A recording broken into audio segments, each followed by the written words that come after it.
भारत और मालदीव के बीच रिश्ते इस वक्त सबसे बुरे दौर से गुजर रहे हैं। मालदीव ने भारत को 15 मार्च तक अपने सैनिकों को वापस बुलाने का अल्टीमेटम दे दिया है। मालदीव की राजधानी माले में 14 जनवरी को हुई दोनों पक्षों के बीच उच्च स्तरीय कोर ग्रुप की पहली बैठक में मोहम्मद मुइज्जू की सरकार ने इस मांग को भारत के सामने रखा। बता दें कि मालदीव में लगभग 80 भारतीय सैनिक हैं। मालदीव से भारतीय सैन्य कर्मियों को हटाना मालदीव के राष्ट्रपति मोहम्मद मुइज्जू का चुनावी वादा था।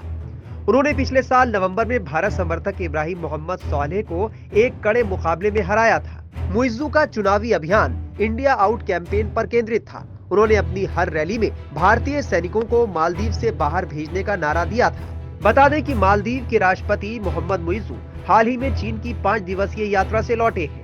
अपनी चीन यात्रा के दौरान मुइज्जू ने चीनी राष्ट्रपति शी जिनपिंग समेत कई वरिष्ठ अधिकारियों के साथ मुलाकात की थी। इस दौरान चीन और मालदीव अपने संबंधों को व्यापक रणनीतिक सहकारी साझेदारी तक बढ़ाने पर सहमत हुए।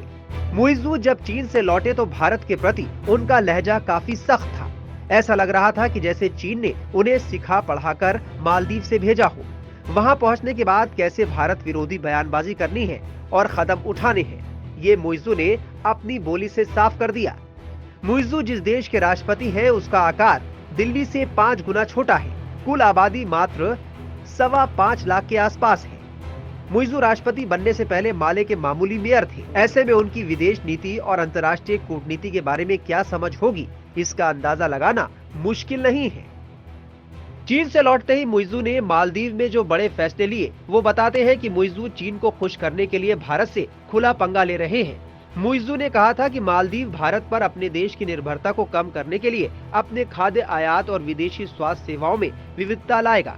मुइज्जू ने तुर्की से भोजन, यूरोप और अमेरिका से दवाएं आयात करने की योजना की भी घोषणा की और कहा कि मालदीव के जो लोग सरकारी स्वास्थ्य बीमा योजना के तहत पात्र हैं, वो इलाज के लिए दुबई और थाईलैंड जा सकते हैं। मौजूदा समय में सबसे ज्यादा लोग भारत और श्रीलंका जाते हैं। बता दें कि मुइज्जू ने हाल में भारत का बिना नाम लिए कहा था कि हम ऐसे देश नहीं हैं जो किसी दूसरे देश के छत्र छाया में हैं। हम एक स्वतंत्र राष्ट्र हैं। हम छोटे हो सकते हैं, लेकिन ये आपको हमें धमकाने का लाइसेंस नहीं देता। जानकारों का मानना है कि ये शायद मुइज्जू के पद संभालने के बाद की गई उनकी सबसे कड़ी टिप्पणियां हैं।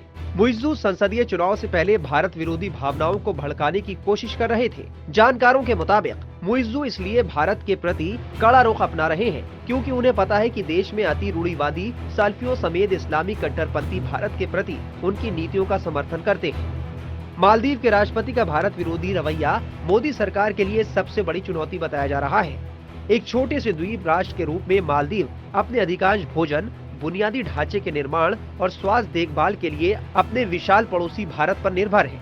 उसके बावजूद चीन के झांसे में आकर मुइज्जू भारत विरोधी कदम उठा रहे हैं, लेकिन आने वाले वक्त में ये मालदीव के लिए बड़ा संकट पैदा कर सकता है।